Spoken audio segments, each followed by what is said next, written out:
ضحكة الرجل خشنة وغير منتظمة، أنت كيف توصف ضحكتك؟ بيوصفوها مثل الجيجي. مثل شو؟ الجيجي.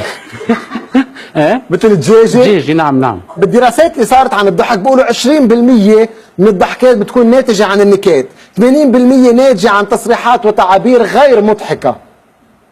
أنت من الناس أنت من الناس نعم.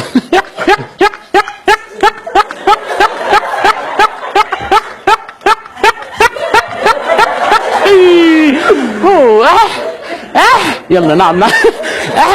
أنت من الناس.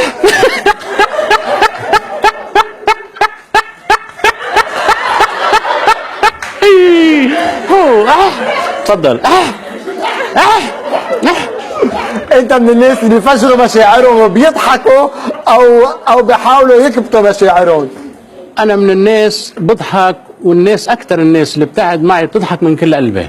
وقت اللي بضحك عم بضحك من قلبي للناس اللي ناطرتني، اللي عرفتني. هلا في ناس ما فيك تاخذ تعطي معي، في ناس بتبقى كئيبه وما بتحب تضحك. بس اذا ما حدا معي بيجي ما بضحك، ما بعرف اضحك. بس هي ضحكتك مش نعم. اصطناعيه. لا، الاساسيه ما فيني، ما بقدر حتى وين ما كان وين ما بكون. هي الضحكه الاساسيه. شوف حالك. تفضل.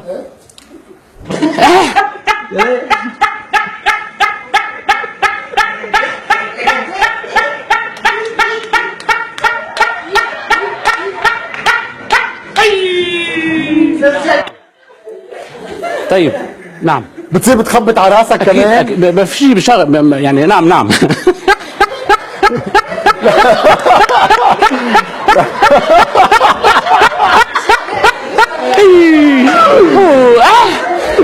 القريبين منك كيف بتعاطوا مع هيك ضحكه؟